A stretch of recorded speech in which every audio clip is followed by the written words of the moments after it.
Hari Ahad 11 Julai 2021. Assalamualaikum. Selamat pagi Malaysia. Salam sejahtera Asia. Baik, anda Ya. bersama dengan kami Sejahtera Asia edisi hujung minggu. Dan hari ini saya berkembali dengan bergandingan dengan Syasha si cantik molek. Selamat Ya. pagi Syasha. Selamat pagi Fatah, apa khabar? Sihat-sihat macam biasa. Saya Macam sentiasa biasa. sihat. InsyaAllah Nampak diberi ceria tu, kemudahan. mood ceria tu Mood nampak. ceria tak Ha. boleh dihilangkan daripada hari-hari. Lagi-lagi ni hari hujung minggu kan Syasha. Hujung minggu iaitu 11 Julai Mhm. 2021 bersamaan dengan 1 Zulhijjah 1442 Ha. Hijriah. Dan Ha. juga dalam kesempatan ini ingin saya mengingatkan kepada semua iaitu perlulah sentiasa berasa bersyukur sebab orang cakap diberi peluang untuk menghidu udara segar. Melihat muka Betul. Fatah yang handsome lagi segak bergaya pada hari ini.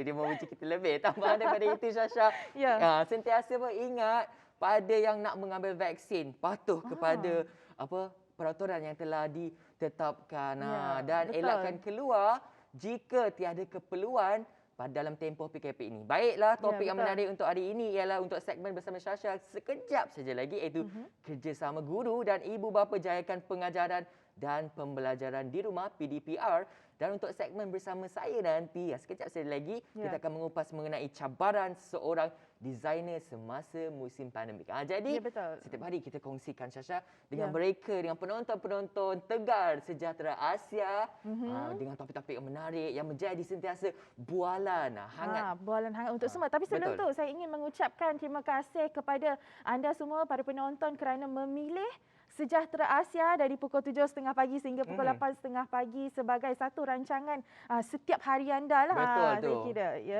Dan Dan juga jangan lupa untuk jika ada terlepas rancangan betul. kita boleh saja ke Facebook kami dan juga ke YouTube, tekan saja ataupun type saja Sejahtera Asia. Pilih je mana rancangan-rancangan episod yang terlepas. Semestinya pilihlah episod kami. Hujung Hari minggu. ini genap sebulan lebih rakyat Malaysia dengan rela paksa mengikuti Perintah Kawalan Pergerakan 3.0 PKP demi kita mengembalikan kehidupan sebelum pandemik ini. Berencam rasa menyelubungi dan pelbagai cabaran terpaksa didepani kita. Dapat kita saksikan dalam dunia realiti dari sudut media sosial itu, keluhan demi keluhan, kegusaran demi kegusaran, bagaimana untuk terus melaluinya. Awalnya mengalami kemurungan dan seterusnya ambil jalan singkat ataupun pintas untuk membunuh diri. Perihal cubaan membunuh diri ini bukan satu perilaku yang boleh dipandang remeh meskipun ada dalam kalangan mangsa yang berjaya diselamatkan. Namun daripada membiarkan nyawa mereka melayang secara sia-sia, kami akan membawakan anda cara-cara ataupun talian yang paling dekat untuk anda hubungi. Jadi Ya. kes terkini kan Syasha, kita melihat kepada statistik tahunan, data Polis Diraja Malaysia PDRM menunjukkan kes bunuh diri pada tahun 2019 adalah sebanyak 609, manakala pada tahun 2020 sebanyak 631 kes, dan bagi tempoh Januari hingga Mei tahun ini pula sebanyak 468 kes dilaporkan. Secara purata, 2 kes dilaporkan berlaku setiap hari sejak 2019 hingga Mei 2021. Sehubungan itu, Pengarah Jabatan Siasatan Jenayah Bukit Aman Datuk Seri Abdul Jalil Hassan menasihatkan masyarakat umum, individu yang mengalami masalah seperti kewangan, kesihatan, tekanan perasaan atau kemurungan harus diberi bantuan atau sokongan bagi membendung bunuh diri ini. Siasatan turut juga mendapati 3 punca utama bunuh diri adalah masalah keluarga, tekanan perasaan dan keuangan. Dengan cara bunuh diri ini yang kerap dilakukan adalah gantung diri, iaitu sebanyak 75.1%, terjun bargunan 13.6% dan minum racun 5.7%. Mengulas lebih lanjut, mangsa yang terlibat pula berusia antara 15 hingga 18 tahun seramai 872, manakala mangsa berumur 19 dan 40 tahun pula seramai 668 orang. Masyarakat perlu cakna dan prihatin terhadap ahli keluarga dan orang sekeliling dalam mengenal pasti simptom awal kemurungan yang boleh menyumbang kepada tingkah laku bunuh diri ini. Jadi saya nak memberilah simptom-simptom ini. Oh, ya. Syasha, ini Silakan. termasuk perubahan tingkah laku. kepada individu. Sentiasa kelihatan sedih, murung dan hilang minat terhadap aktiviti biasa dilakukan. Kesukaran untuk menumpukan perhatian ataupun melakukan tugas harian biasa serta mengasingkan diri daripada keluarga dan rakan. Selain itu, awasi simptom seperti mengalami gangguan tidur dan selera makan, bertindak agresif serta kasar kepada diri sendiri dan orang sekeliling dan menyalahgunakan alkohol dan dadah. Pada masa yang sama, simptom menyatakan perasaan hilang harapan untuk hidup ataupun bosan dengan hidup dan kehadiran membebankan ahli keluarga serta menyatakan keinginan untuk menamatkan riwayat hidup secara verbal atau penulisan juga perlu diawasi. Sekiranya terdapat gejala berkenaan, individu dinasihatkan supaya mendapatkan nasihat perubatan profesional dalam keadaan segera bagi mengelakkan keadaan lebih buruk. Jadi Sasha, isu sebegini amat membimbangkan kita pada zaman kini. Bila kita melihat isu ini menaik mendadak bagai cendawan tumbuh selepas hujan. It's very macam fast. Kan? Sangat walaupun sebenarnya isu bunuh diri ini tidak asing lagi dalam kehidupan kita, tapi ia sebenarnya tidak sepatutnya dijadikan sebagai trend. Oleh itu kami di Sejahtera Asia ingin memberi ataupun membuka maksudnya minda kepada anda semua bahawa isu bunuh diri ini sebenarnya salah satu isu yang sangat sensitif dan juga harus dibendung. Jadi seperti apa yang telah Fatah terangkan serba sedikit tadi mengenai simptom-simptom iaitu seperti gejala kemurungan, mungkin ada yang berasa sedih dengan terlalu disebabkan oleh faktor kewangan, faktor keluarga juga. Mungkin ini adalah salah satunya ataupun di mana kami boleh memberitahu, menyalurkan informasi bagaimana untuk mendapatkan bantuan. Sebagai contohnya apa yang telah diberikan oleh Kementerian Kesihatan Malaysia yang telah menyediakan talian perkhidmatan seperti yang dekat dalam infografik tersebut, iaitu sebagai contohnya talian MHPSS Negeri, talian NGO, talian Senarai Perkhidmatan Sekretari dan juga Senarai Klinik Kesihatan. Fatah. Dan juga sebenarnya saya ingin menekankan ada 4 perkara ini, iaitu TALK, iaitu TALK. Itu yang pertama sekali adalah jika ada masalah ataupun ada cubaan untuk membunuh diri, yang pertama adalah untuk berkongsi masalah anda. Ya, jangan pendam, cuba untuk mencari mereka ataupun sesiapa sahaja yang anda rasa dipercayai. Dan yang kedua adalah untuk meminta bantuan, luahkan kepada mereka. Terutamanya kepada mereka yang anda berasa selesa. Contohnya keluarga ataupun kawan sendiri. Biasanya kita akan luahkan kepada kawan kan. Dan juga menjadi sebagai pendengar. Ya, ini sebenarnya sangat penting. Jangan mudah untuk menghukum atau menghakimi mereka. Dengar dulu rintihan hati ini. Dan yang akhir sekali adalah tahu di mana untuk dapatkan bantuan. Sebagai contoh yang telah Shana nyatakan tadilah. Dan dengan ini juga kami menyeru agar semua individu yang berasa ataupun tengah mengalami tekanan untuk mendapatkan ataupun mendapat sokongan daripada ahli keluarga, terutamanya rakan-rakan dan juga khidmat masyarakat. Betul, Sasha. Dengan keseriusan kerajaan memikirkan dan berusaha mencari jalan penyelesaian, peranan individu dan masyarakat dalam menangani amat penting. Jadi ayuh kita hadapi masalah ini bersama. Serta mengharapkan agar kesihatan mental rakyat kekal pada tahap yang terbaik dan terpelihara. Dan jangan lupa, jika anda memerlukan keperluan ataupun bantuan daripada segi asas makanan, kibarkan bendera putih anda. Tidak perlu merayu, tidak perlu merasa malu, semoga ada yang membantu. Jadi itu sajalah informasi yang boleh kita kongsikan kepada anda semua. Jadi jangan ke mana-mana. Selepas ini anda akan bersama dengan Sasha, dengan tetamu jemputan kita yang akan bercerita mengenai apa itu PDPR. Ya, betul. Jadi jangan ke mana, hanya dalam Sejahtera Asia.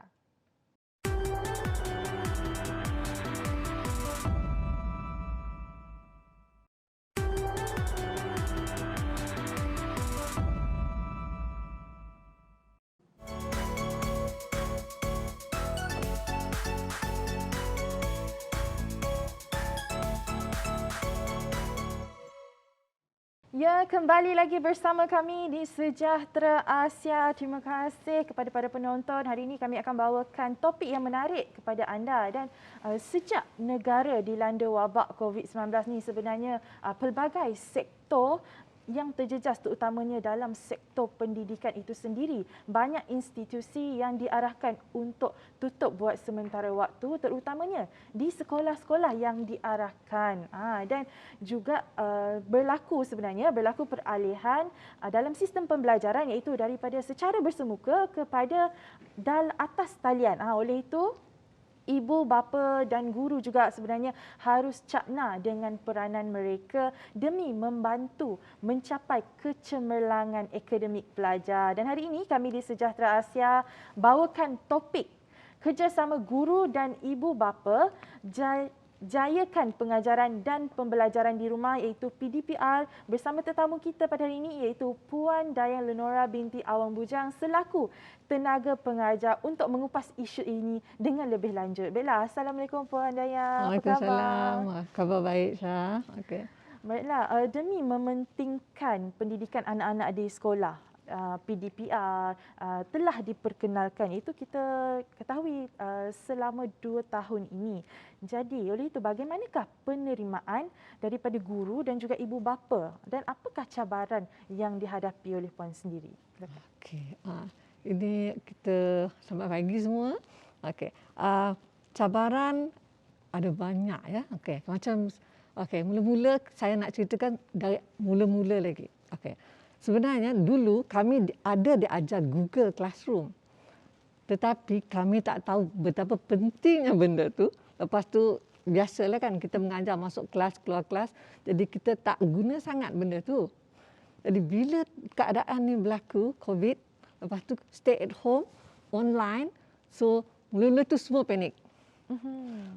Macam ada yang cikgu macam kami ni, cikgu yang kira cikgu nak pencen.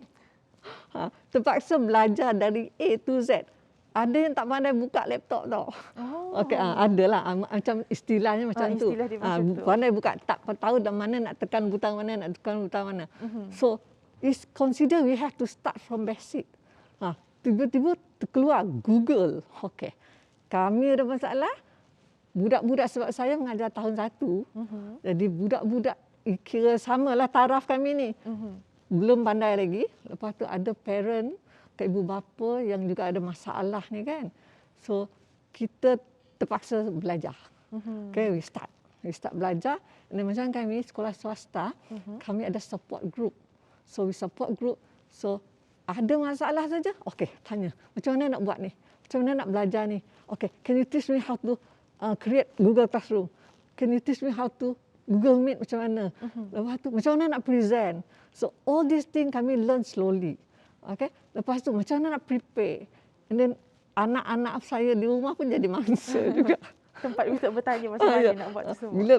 Bila saya nak start kelas, okay, anak saya kata saya dengan anak saya, stand by, duduk sana. In case mama tak dapat masuk, tak masuk Google Meet, and then lepas present tak tahu macam mana nak tekan bulan mana pergi present ni. So itu cabaran kami sebagai guru. Lepas tu budak-budak juga, kalau ibu bapa dia tak tahu, masuk masalah. Ya, betul. Ya, masalah. Lepas tu ada yang gadget tu, macam sekolah kita okey, mereka ada gadget. Macam sekolah-sekolah lain tu kita faham lah. Ada yang tak ada gadget, so they cannot attend lah. Kiranya diberi pendedahan dengan yang lebih lah tentang gadget-gadget ni semua. Gadget tu mesti bagi pendedahan. Tak semua automatik kita pandai terus. Ya, betul. So kita mesti belajar. Terus belajarlah. So itu cabaran pertama. Ada banyak Dan juga ada beberapa isu di mana ibu bapa ada yang menarik nafas lega kerana bimbang sekiranya persekolahan itu diteruskan disebabkan peningkatan kes ni, dan juga tak kurang ada juga ibu bapa yang merungut dengan kaedah PDPR ni atas sebab-sebab tertentu. Jadi apakah cara untuk merealisasikan pembelajaran di rumah ni dengan lebih efektif? Okey. Cara untuk merealisasikan so efektif, so we have to work together. Okey.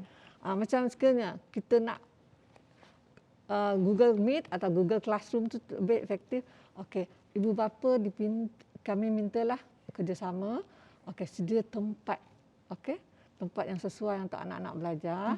Lepas tu sedia kalau mampulah sedia yang gadget yang mereka boleh akses senang. Sebab ada yang budak murid dia guna laptop, okey. Ada yang guna handphone tu kesian. Okay, bila guna handphone sebab kita kalau kita present dia terpaksa slide. Lepas bila cikgu panggil nama dia nak belajar, nak baca ke apa, dia akan tercari-cari butang mana nak pergi tu.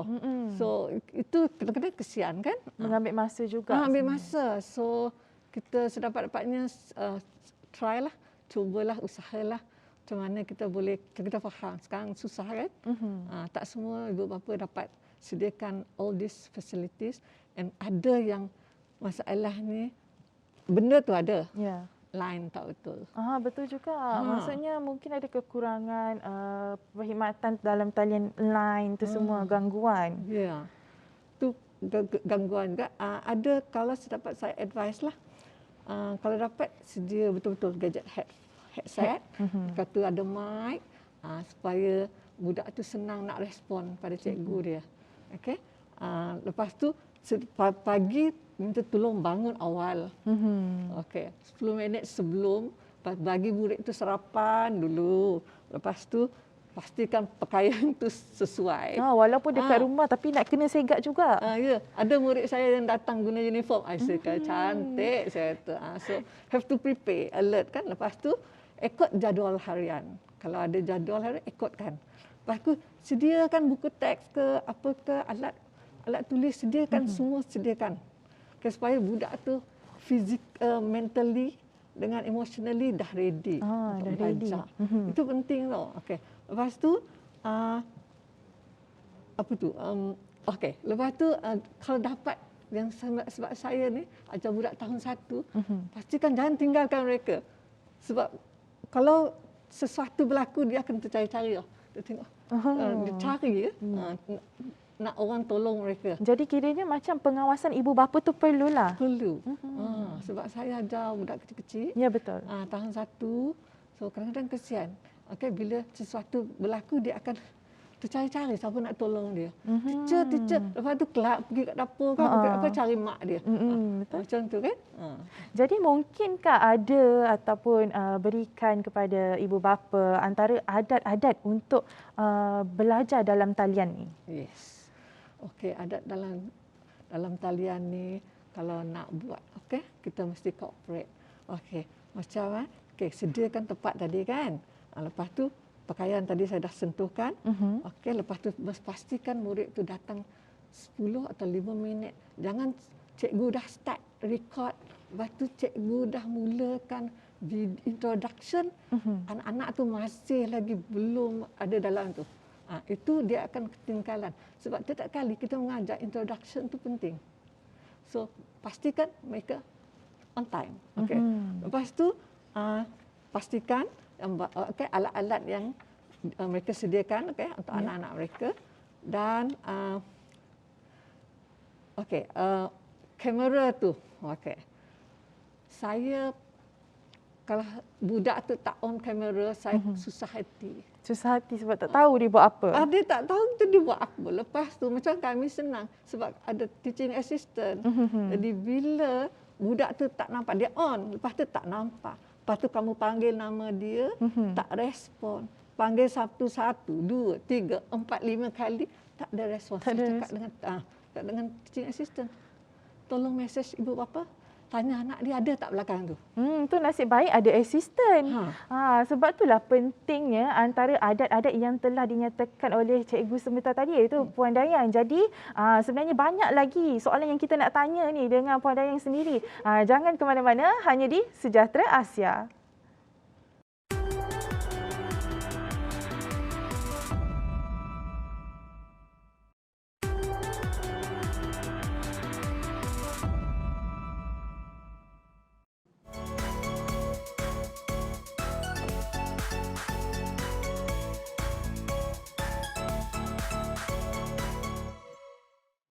Ya, kembali lagi bersama saya, Syasha Denzin, dan hari ini sebenarnya topik kita sangat menarik, iaitu mengenai PDPR, ibu bapa dan juga guru. Macam mana? Sebentar tadi Puan Dayang ada memberitahu antara adat-adat yang telah dinyatakan sepertinya membuka kamera dan sebagainya. Jadi kita nak tanya dengan Puan Dayang, bagaimana anda melakukan perkara tersebut? Apakah yang dilakukan untuk mengekalkan kelas tu lebih kondusif? Ya.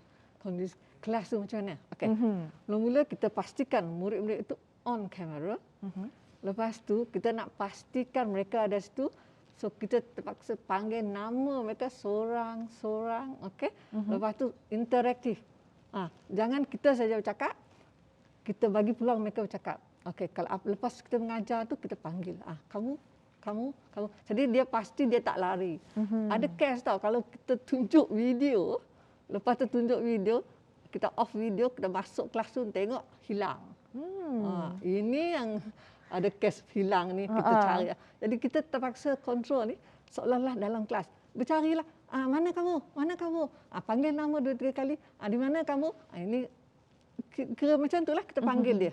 Panggil dia balik. Sebab saya ajar budak kecil-kecil. Ya, betul. So budak kecil-kecil ni dia okey sikit. Dia dengan cakap, kalau kita kata cikgu, mark you absent. If you off the camera, dia dengar, dia akan on. Okay? Lepas tu dia akan tahan. Dia sebab saya ajar 1 jam. Okay, satu kelas 1 jam. So kita mesti pandailah tunjukkan, ambil perhatian. Kalau mereka dah letih, so minumlah sekejap. Lepas ada yang kata cikgu nak ke tandas. Okey, pergi tandas.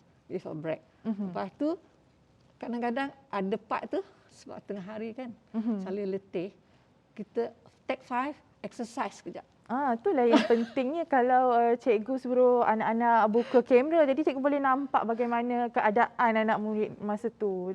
Macam yang cikgu beritahu tadi, take 5 dulu buat bersenaman. Jadi murid-murid pun tak jadi macam bosan ke, tak letih. Jadi ada sesetengah pihak ataupun sesetengah keluarga yang tidak mempunyai capaian internet ataupun juga alat peranti yang mencukupi untuk melakukan PDPR. Oleh hal yang demikian, apakah antara inisiatif yang boleh dilakukan oleh para guru kepada para pelajar ni agar tidak ketinggalan pembelajaran mereka? Ya. So, kita waktu ni macam kami swasta ni tak ada problem sangat. Tapi saya tahulah yang kat lain tu kan. So we try to, kalau tak dapat pakai line ni, kita pakai WhatsApp. Ya. Okay, WhatsApp boleh. Sekarang Telegram pun boleh. Okay. So cara tu, lepas tu kadang-kadang record. Record hantar WhatsApp kan. Arahan. Dia bagi kerja dengan mereka. Lepas tu email, kalau dapat email lah. Ada yang susah. Ada yang kita photostat ready, sedia. Sediakan modul untuk mereka. Sediakan untuk mereka. Lepas tu inform mereka, tolong datang kat sekolah, collect. Cara macam itulah. Tolong, that's the way lah. Asalkan budak tu tak ketinggalan. Tengok tak antara usaha-usaha yang dilakukan oleh para guru semata-mata untuk bagi anak-anak ni pembelajaran yang mencukupi. Sebagai contohnya ada je medium seperti WhatsApp melalui suara dan juga arahan, dan juga yang satu tadi adalah melalui email, collect saja dekat sekolah. Jadi kita nampak sudah terang lagi bersuluh PDPR ni tidak dilakukan tanpa kerjasama daripada semua pihak. Iaitu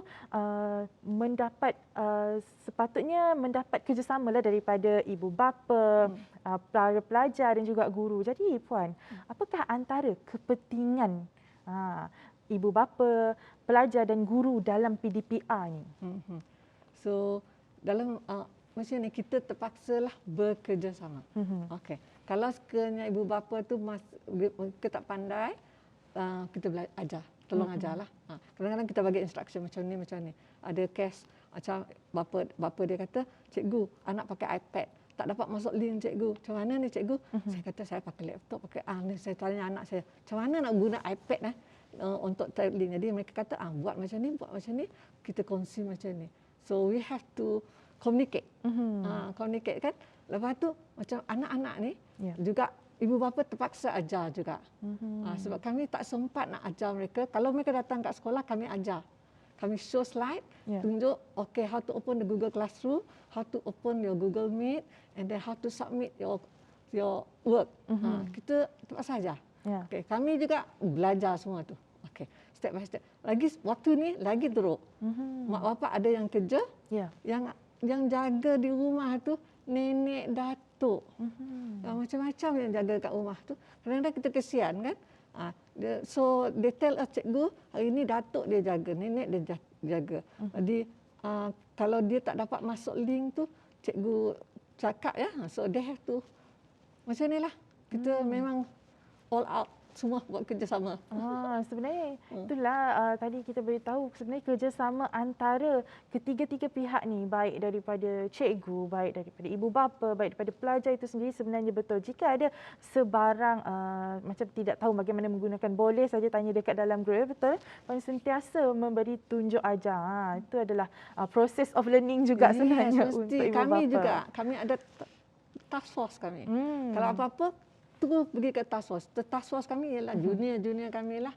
Cikgu-cikgu yang muda-muda tu celik IT tu. Mereka akan ajar, lepas tu dia buat video untuk kami. Dan step by step. Video pun kadang-kadang tak pandai juga. Cikgu step by step. Belajar lagi step by step. Tengok tak berhenti dekat situ untuk belajar sebenarnya. Dan juga berdasarkan perbincangan kita tadi, mungkin apakah antara harapan Puan Dayang terhadap pendidikan ataupun pembelajaran di Malaysia? Okey, harapan kita supaya harap kita terus ke hadapan, maju. Lepas tu realistiklah sikitlah dalam pembelajaran ni, realistik dan praktikal. Itulah saya haraplah. Itu adalah antara harapan Puan Dayang kepada pendidikan yang ada di Malaysia. Dan juga saya percaya sebenarnya pada masa sekarang ni dengan PDPR, mungkin ada guru yang tengah burn out. Dia fikir macam mana saya nak buatkan anak murid saya ni faham. Dan juga mungkin ada situasi di mana ibu bapa macam mana saya nak ikut pembelajaran ni, dan juga anak-anak pun macam manalah saya nak faham apa yang cikgu cakap ataupun dengan keadaan saya ni. Jadi mungkin Puan Dayang ada pesanan untuk mereka, murid-murid ni, kepada murid-murid, kepada guru dan juga ibu bapa. Okey, sekiranya ada masalah kan, cuba bincang dengan guru.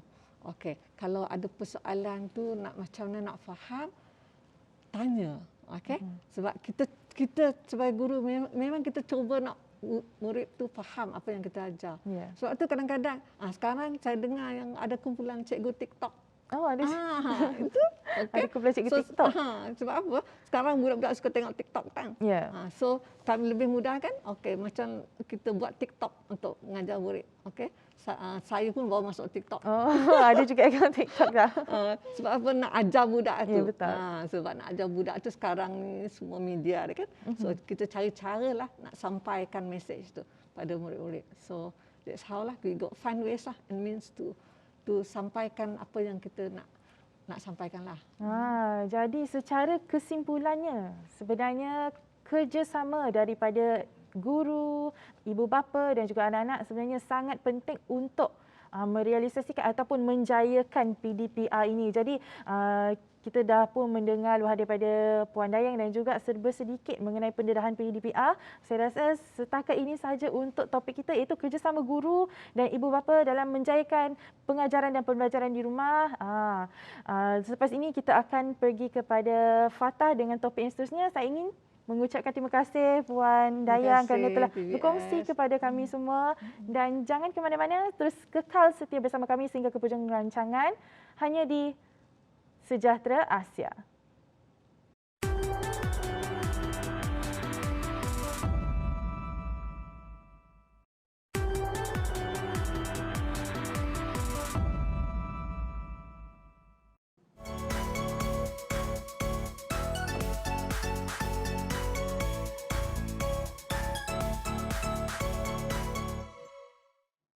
Selamat kembali dan selamat datang ke segmen untuk saya Sejahtera Asia. Tadi dah bersama segmen Syasha mengenai bercerita mengenai PDPR. Dan hari ini segmen saya kita akan bercerita mengenai cabaran seorang designer semasa musim pandemik. Pereka fashion atau dengan kata lainnya fashion designer merupakan seorang yang mencipta pakaian mengikut kreativitinya sendiri dan mengikut trend semasa. Disebabkan oleh penularan COVID-19 ini sejak tahun lalu, banyak perniagaan terjejas sehingga ada yang terpaksa gulung tikar dan sesetengahnya beroperasi dengan pendapatan yang amat sedikit termasuk dalam industri fashion ini. Bersama kita hari ini untuk berkongsi pengalaman beliau ialah Puan Suziana binti Osman merupakan Breaker Fashion. Selamat datang. Sama-sama. Sehat? Alhamdulillah. Anda sudah syukur. makan ya? Sudah tadi. Sudah. Makannya apa? Mihun daging Oh, sedap. sedap. Saya puasa. Tak adalah. Oh, puasa ke? Baik, Puan Suziana. Kalau boleh diceritakan bagaimana ataupun berapa lama dah Puan menceburi bidang fashion ini, khususnya dalam mereka baju itu? Okey, terlebih dahulu terima kasih kepada TVS kerana mengundang saya kali ini. Okey, dalam bidang ni saya rasa hampir 20 lebih tahun kot. Oi, lama. Jadi pelbagai rekaan dan dugaan semua dah kita tempuhi tu. Oi, yang itu kita tak tahulah sebentar saja lagi. Lebih daripada 20 tahun tu. Bercakap mengenai inspirasi tu pula. Dari mana datangnya inspirasi untuk menjadi fashion designer itu? Ataupun itu hobi sejak kecil? Macam keluar-keluar ajak dah, "Mak, kami nak jadi fashion designer." Atau macam mana? Memang betul apa yang Fatah katakan itu. Saya memang, adalah peramal masa depan kot. Orang kata memang dari kecil lagi dah minat dengan fashion tu kan. Jadi benda tu dia bila kita membesar tu dengan sentiasa dengan fashion. Dan itu menjadikan minat tu sangat-sangat mendalam dan imajinasi yang fashion tu. terhadap fashion tu kerap kali menjadi orang cakap hasilnya. Mesti dulu-dulu kecil-kecil ni suka bergaya, berfashion. Mesti dia cakap macam, mak baju tok, mak baju ya. Jadi nak menjadi breaker fashion ini, saya kira pasti cabarannya amat dirasai. Jadi jika boleh dikongsikan, apakah elemen yang perlu ada pada diri itu sendiri yang ingin menceburi bidang ini? Okey, maksud Fatah tadi itu berkenaan mungkin dari berkenaan dengan trademark sendiri kan. Betul. Okey. Macam saya seorang designer general sebab mengikut permintaan pelanggan sebenarnya. Jadi di samping itu saya mereka satu design yang saya minat dan saya rasa design itu menjadi hasil trademark saya sendiri. Dan saya suka lebih saya suka kepada kebudayaan Sarawak lah. Ataupun seni kreatif etnik mana-mana pelbagai kaum. Jadi saya rasa dekat situlah tercetusnya pelbagai idea lah yang saya nak buat. Okey, bercakap mengenai apa orang cakap, Puan Suziana suka dengan motif Sarawak ataupun cakap suku kaum lah, motif-motif suku kaum yang ada di Sarawak ni khususnya. Jadi bagaimana proses membuat motif itu? Adakah rekaan design tu buat sendiri motif tu? Ya. Okey, orang cakap memandangkan minat saya terhadap kebudayaan seni kreatif Sarawak tu, jadi saya menggabungkan elemen-elemen yang ada pada suku-suku kaum kita. Seperti mana kita tahu kan, kita kaya dengan seni kreatif Sarawak. Jadi di situlah saya gabungkan elemen-elemen tersebut menjadi satu motif yang sangat menarik. Oi, Syah, bangga anak orang Sarawak. Kerana mampu. Dan itu juga, betul. Dan itu juga melambangkan desain yang saya reka itu melambangkan saya merupakan satu saya dari anak jati Sarawak gitu. Proud to be Sarawakian gitu. Jadi untuk penonton-penonton kat rumah, untuk pengetahuan semua juga, Puan Suziana ni dia merupakan usahawan cemerlang kreatif 2014 kan. Seluruh Malaysia itu. Jadi tahniah diucapkan. Walaupun Terima lambat, kasih. orang cakap better late than never. Ya, Betul tak? Betul. Jadi kalau boleh diceritakan pengalaman memenangi usahawan cemerlang ini. Okey, di ketika itu saya terpilih untuk mengikut program seni kreatif Malaysia waktu tu yang ditaja oleh tak silap saya masa tu Mara. Of course lah yang ni Genom. Genom tu adalah saluran apa orang cakap mesin yang berjenama berjenama.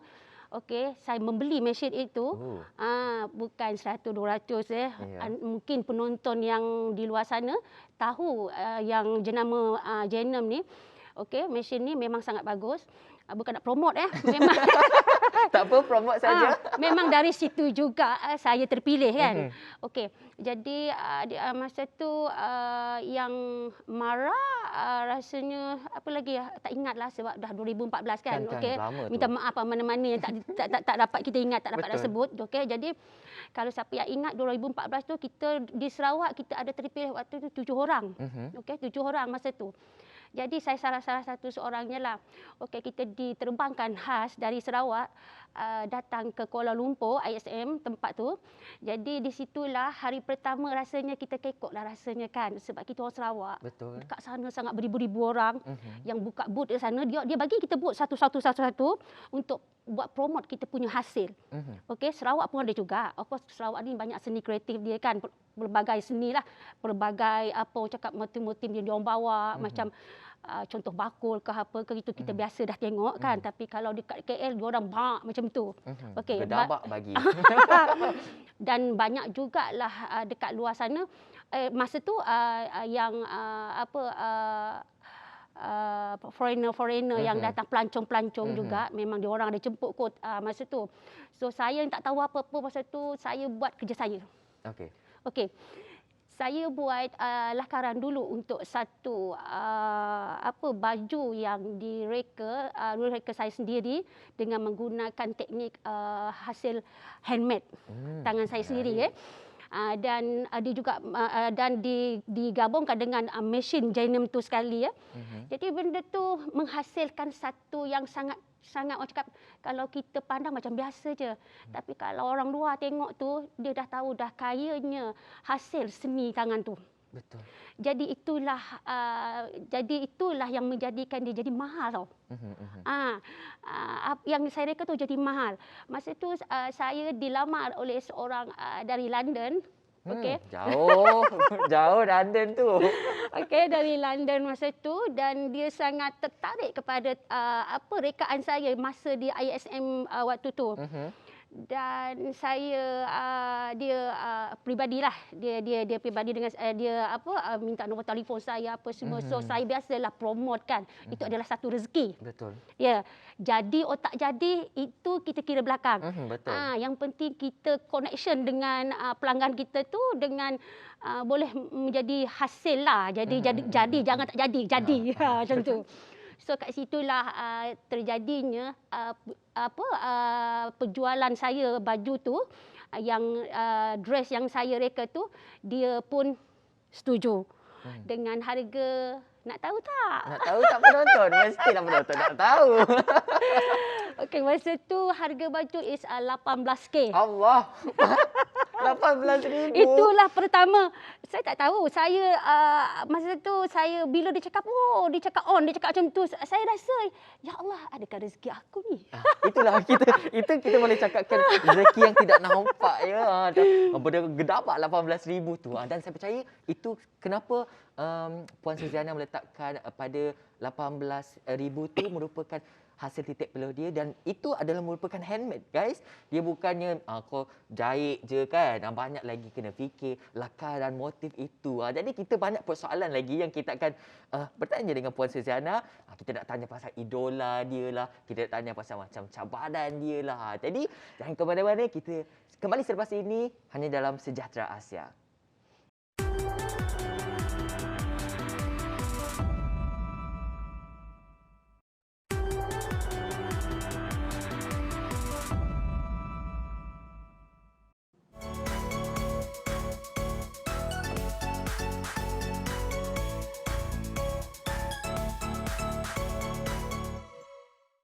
Kembali bersama dengan saya Fatah Bolhanuddin dan Puan Suziana. Tadi kita orang banyak ketawa, terbahak-bahak sebab seronok sangat dekat Sejahtera Asia ni. Ya. Bila kita orang cakap orang Sarawak Madas sama palak.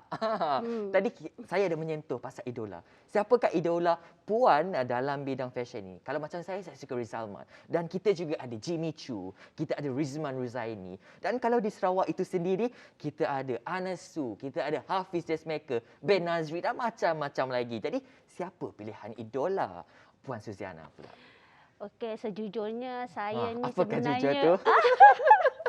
sebenarnya saya tak ada idola. Idola itu adalah saya sendiri sebenarnya. Ambil kau. Dia mengidolakan dia sendiri. Saya nak jadi saya sendiri. Betul. Sebenarnya. Setiap rekaan saya nak datangnya lahir daripada saya sendiri. Betul, sebenarnya. betul. Itulah idola saya lah. Kalau orang cakap idola pasal kehidupan tu mesti lemak kita kan. Betul. Saya suka dengan statement Puan Suziana. Dia mengidolakan dia sendiri sebab setiap hasil rekaan dia itu adalah originality dia daripada dia sendiri. Itu yang membuatkan keunikan dia tersendiri itu tercetus untuk menjadi seorang fashion designer yang orang bercakap itu adalah dia. Kalau kita tengok rekaan dia, itu adalah Puan Suziana punya rekaan. Jadi, baik, bercakap mengenai rekaan Puan sendiri. Apakah jenis pakaian yang selalu Puan design? Dan saya nak tahu jugalah, waktu bila ambang kesibukan Puan dalam menghasilkan rekaan yang dibuat. Musim perayaan mana yang dapat sambutan yang banyak? Okey. Menceritakan pasal tentang baju apa yang saya selalu buat. Okey. Tadi saya katakan saya selalu sering membuat di peringkat general. Sebenarnya itu atas permintaan customer sebenarnya. Saya menerapkan dan orang kata mendisiplinkan diri untuk memberi kerjasama kepada customer dan membuat customer itu menjadi orang cakap rasa puas hati. Jadi saya pentingkan customer, pelanggan dulu sebab dia yang bagi saya rezeki. Betul. Customer jadi is itu the always first right ke? yes, okey. Di samping itu saya membuat rekaan saya sendiri. Dan itu jadi gabungan kepada general ke apa orang cakap ke design saya sendiri untuk meningkatkan lagi saya punya orang cakap aura tu kan. Betul. Okey, pertama sekali memang untuk diri saya sendirilah bila kita pakai tu kan yang tak kenal kita ke orang dah tengok kita pakai macam tu, oh lawa. Macam tu. Ni sampai di mana dia buat macam tu. Mesti sesuatu. Kadang-kadang perempuan insting perempuan macam tu. Dia akan tanya, kalau kita pergi kenduri ke pergi mana, kat mana buat baju? Dekat situ dah satu platform saya sebenarnya. Menjual diri ya. Saya faham itu. Dan saya percaya daya kreativiti itu amat diperlukan dalam bidang ini. Jadi, di manakah Puan mendapat ilham untuk mendesain baju ini? Adakah kena pergi ke pantai? Ataupun sebagainya? Okey, sebenarnya saya sebenarnya suka mendalami sesuatu yang saya minat tengok. Di mana saya menggunakan imajinasi saya sendiri dan mata saya melihat di sekelilingan saya. Kalau saya rasa benda tu boleh mencetuskan idea saya untuk membuat satu rekaan yang lain daripada orang lain, why not? Saya ambil. Betul. Macam tu. Jadi kalau contoh saya lihat lampu dekat depan ni, dekat sebelah Fatah ni, saya boleh terus dekat sini, saya boleh terus imajinasi saya berfikir saya boleh buat ball gown yang bertemakan kotak begitu. Itulah. Itu merupakan daya kreativiti seorang pelika fashion ni. Bukan imajinasi mereka bukan biasa-biasa. Luar biasa. Tak dipaksa tau. Tak dipaksa. Dia akan datang sendiri. Dari pelbagai sudut dia boleh imajinasi. Mungkin dia tengok Fatah, mungkin ada tercetus baju Fatah. Ya, betul. Jadi kita pun dah nak ke penghujung tahun kedua bergelombang dengan COVID-19 ini. Ramai yang terkesan, tak kira daripada pelbagai sudut. Adakah ia memberi kesan yang mendalam kepada Puan Suziana sebagai pelika fashion dan bagaimana ia memberi kesan kepada Puan? Okey.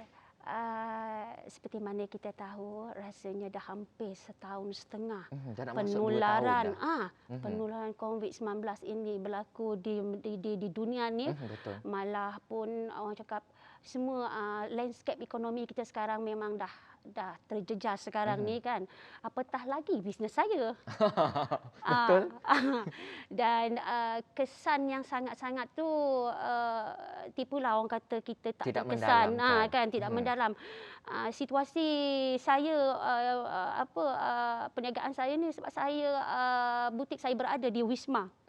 So kawalan SOP tu, kawalan tu bertentangan orang cakap mengurangkan pelanggan-pelanggan yang datanglah kan, disebabkan COVID-19 ini kita kena ikut perintah kawalan yang telah disediakan. Betul. Kan. Okey.